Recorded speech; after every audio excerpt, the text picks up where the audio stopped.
領域展開。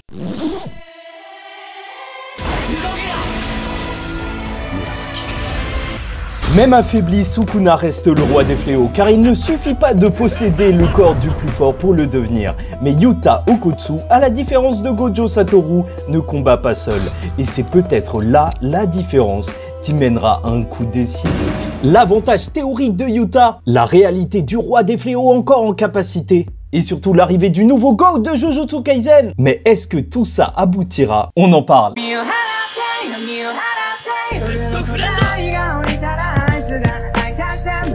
領域展開。それでいい。 Mesdames et messieurs, ici Chage et c'est un plaisir de se retrouver aujourd'hui pour parler de Jujutsu Kaisen. Ça faisait depuis longtemps avec un mois de pause. Donc le chapitre 262, encore une fois, mais partie 2, la bataille du No Man's Land infesté de fléaux de Shinjuku, partie 34, avec bien sûr la suite du chapitre précédent qui faisait à peu près 9 pages et maintenant une dizaine. Et on a le droit à une page cover qui nous montre encore une fois Yuta dans les bras de Rika avec étrangement le corps de Yuta qui semble soigné étant donné que son crâne tombe pas par terre, alors qu'ils lui ont enlevé le cerveau. Gege Akutami met bien un accent sur cette page en la remettant en cover. Donc est-ce que c'est un foreshadowing pour nous montrer que le corps de Yuta va être utilisé par Rika ou juste qu'il va revenir dans son corps? J'ai espoir, mais ça fait bien un mois que Rika pleure. Est-ce que Yuta peut sacrifier toute son énergie occulte pour utiliser une dernière fois la capacité de Kenjaku et vivre heureux avec Maki couplé sans énergie occulte? Non, je ne pense pas. Et petite news qui a rien à voir, le tome 27 de Jujutsu Kaisen est sorti au Japon avec une publicité où on voit sous forme de réels acteurs Takaba dans une classe avec Kenjaku. Et en même temps, je vous le dis, c'était peut-être un combat étrange, mais c'est un des combats et peut-être le combat le plus barré de Jujutsu Kaisen. Donc il faudra y aller à niveau animation et compagnie quand ce sera le moment. Et pourquoi pas même lâcher de vrais acteurs. Ouais, franchement, ils ont les mains libres. Quoi qu'il en soit, je tenais aussi à m'excuser. Normalement, je fais une vidéo par semaine Jujutsu Kaisen sur la chaîne. J'en ai pas fait durant la pause. J'ai croisé un abonné et c'était assez drôle parce que je lui ai expliqué que j'étais malade et il a fait « Ah, comme Gege Akutami, il t'a contaminé » et peut-être que c'est vrai. Et quoi qu'il en soit, pour cette review, les théories arriveront plutôt sur la fin. Donc n'hésitez pas à liker ou disliker la vidéo dès le début, commentez, donnez votre avis en commentaire et vous abonnez si vous n'êtes pas encore abonné. Et commençons tout de suite par le combat dans l'extension de territoire, l'avantage pour Yuta.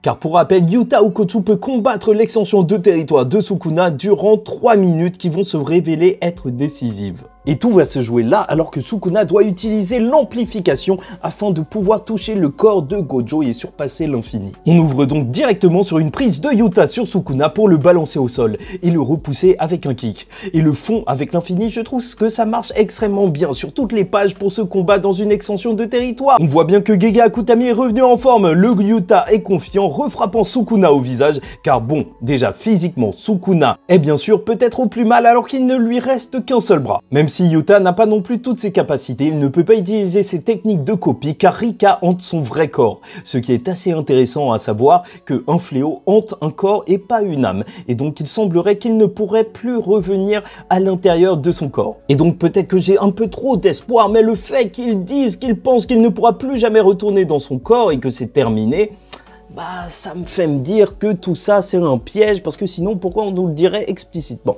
Pour rappel, les personnages de Jujutsu Kaisen aiment bien se tromper. On va réussir à voir Sukuna parce qu'il est affaibli. Yuta a donc l'avantage car le roi des fléaux, en plus d'être affaibli, doit utiliser l'amplification pour attaquer. Et même sa découpe du monde qui passe l'infini ne peut pas être utilisée car il a besoin au minimum de 2 bras. Donc il ne doit plus avoir d'atout dans sa manche d'après Yuta. Et c'est bien Okkotsu qui a l'avantage. Bon, après, entre nous, on le sait très bien que Sukuna peut nous lâcher un 1000e serment sorti de nulle part ou une technique sortie de l'air et Yann. Mais bon, même en dehors de ça, c'est vrai que cet avantage ne fera pas tout. Car Yuta n'est pas au niveau de Gojo et Gojo était bien le plus fort.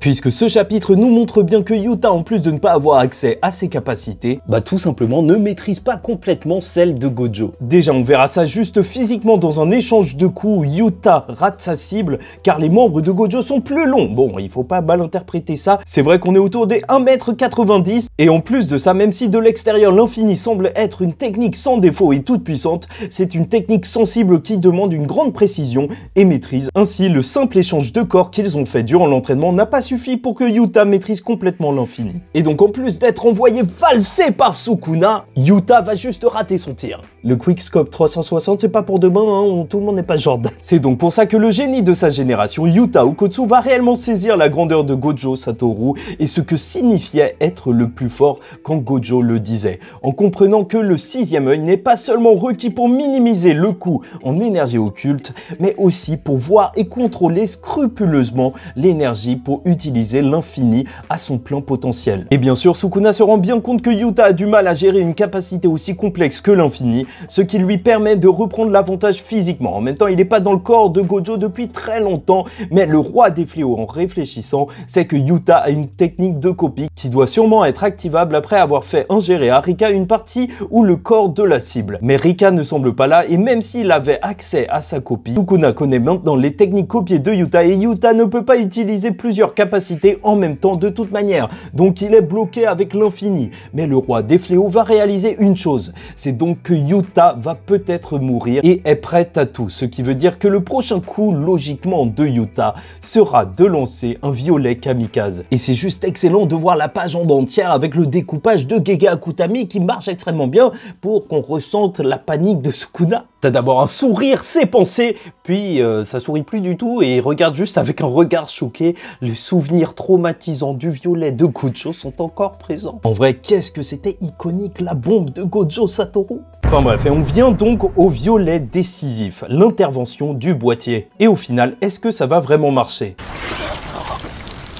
Parce que je sais pas pour vous, mais je commence à trouver ça un petit peu étrange à quel point on appuie sur le fait que Yuta maîtrise mal son énergie occulte. On nous l'a déjà dit précédemment et ça nous est répété lors de ce chapitre. Peut-être que c'est pour nous montrer que Yuta est fort mais pas adapté à l'infini, qui demande une maîtrise précise de l'énergie, mais en vrai j'espère juste que c'est pas pour la suite nous justifier que son sort ne marchera pas car il n'a pas géré. Puisqu'on va avoir un petit flashback de Gojo qui va reprocher ça à Yuta et ses camarades qui vont le défendre, car Gojo était bien exigeant avec Yuta et peut-être qu'il avait raison car il savait qu'il était sa relève. Mais bon, je rappellerai déjà que Gojo faisait cette tête avant d'avoir le cerveau grillé face à Sukuna, et surtout ce moment sert à nous dire que Yuta accède actuellement petit à petit aux souvenirs de Gojo. Voilà, sait-on jamais, on pourra peut-être avoir un moment clé comme les derniers mots qu'il a dit à Geto, je t'aime bro. Mais surtout, qui sait, ça pourrait permettre à Yuta de mieux maîtriser l'infini dans quelques minutes en se souvenant des entraînements que Gojo a fait tout seul. Et on va avoir le droit à de belles cases de Yuta préparant le violet.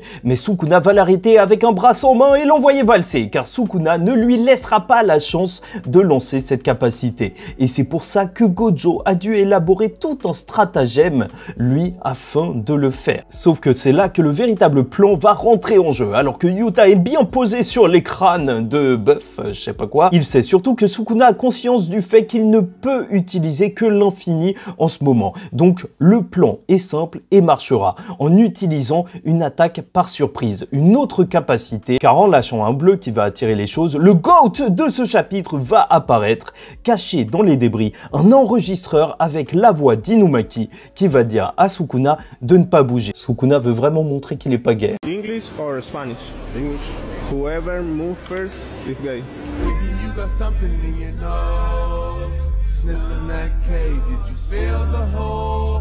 Hope you find Et la manière dont nous montre Inumaki est juste magnifique. On ne veut pas nous le montrer directement. Tu passes d'abord par une case où tu vois pas juste du sang craché, mais du sang vomi partout. Qui va nettoyer? Ce qui nous montre que c'est vrai, il est vraiment pas bien. Donc l'idée comme quoi il aurait dû être là depuis le début et il aurait plus aidé Gojo Satoru ou même Higuruma lorsqu'il fallait toucher Sukuna une seule fois afin de l'arrêter, bah, je pense que ça n'aurait pas pu être réalisé étant donné que Sukuna était en meilleure forme. Là on parle d'un Sukuna avec 3 membres en moins, je parle bien de ses bras, avec en plus un cœur abîmé, peu d'énergie occulte, ça veut dire comme Yuta, hein, pour Sukuna le roi des fléaux, et donc même malgré tous ces affaiblissements, bah, tu vois, il vomit. Donc le Inumaki, il aurait utilisé ça sur le véritable Sukuna en pleine forme, mais il aurait été atomisé. Et je me dis que dans un certain sens, le plan n'était peut-être pas trop mal pensé. L'intervention de chacun avait un but précis. Todo qui devait intervenir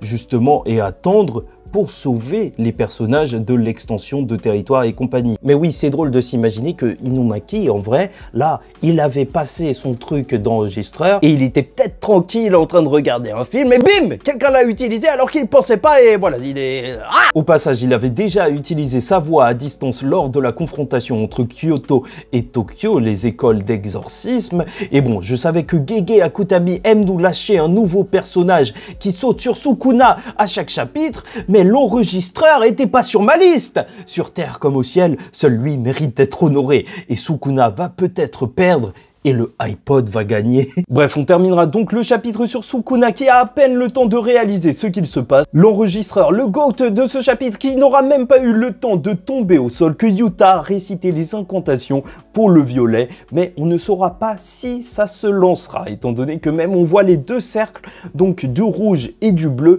qui ne se sont pas encore touchés et on découvrira ça la semaine prochaine. Et la grande question, c'est bien évidemment, est-ce que cela va rater? Ou peut-être que ça marcherait et que ça n'aurait pas grand effet, ça ce serait bien cruel, et ça ce serait donc du Gege Akutami tout craché. Tu vois le Yuta qui tombe parce que ça y est, c'est sa limite de temps pile au bon moment, ou même je l'attends encore, cette fois on verra un serment être brisé. Là Sukuna il en a fait tellement et il avait dit donc qu'il ne pourrait plus utiliser sa capacité de découpe du monde après l'avoir utilisé face à Gojo sans faire aucun mouvement, sauf en ayant ses deux bras avec des champs et compagnie. Donc est-ce qu'il le ferait encore une fois et il perdrait sa capacité de découpe, même normale, jusqu'à la fin? Je sais pas. En même temps, je suis sûr que même si Sukuna se prend ça et qu'il perd encore un bras et une jambe, vu qu'il lui en restera qu'une et qu'il restera debout, il dira que ça va, c'est tranquille. Est-ce que le narrateur va nous dire qu'en sacrifiant un de ses deux pénis, Sukuna s'est rendu invulnérable à l'attaque de Yuta?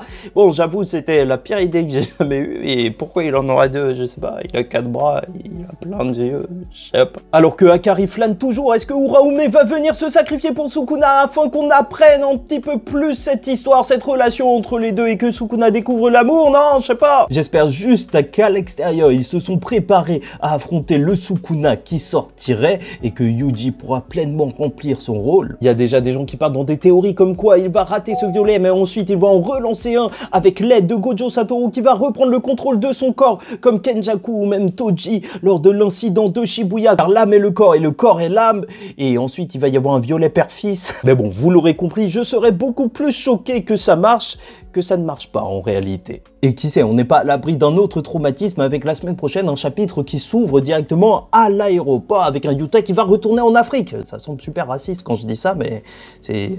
bah voilà, il aime bien. Enfin bref, hâte de voir ce que ça va donner. N'hésitez pas à me dire ce que vous en pensez en commentaire. Et globalement, le chapitre 262 partie 2 de Jujutsu Kaisen est un constat. Yuta a l'avantage avec un Sukuna affaibli, mais il n'est pas Gojo. Et le corps, mais surtout l'infini, est bien compliqué à utiliser pour le jeune prodige. Sauf que dans la mêlée, un plan a été préparé. Et si la chose que le roi des fléaux redoutait le plus est en train d'arriver, un violet grâce à l'aide d'Inumaki, il se pourrait bien que oui, avec cette déflagration, tout puisse changer. My best friend!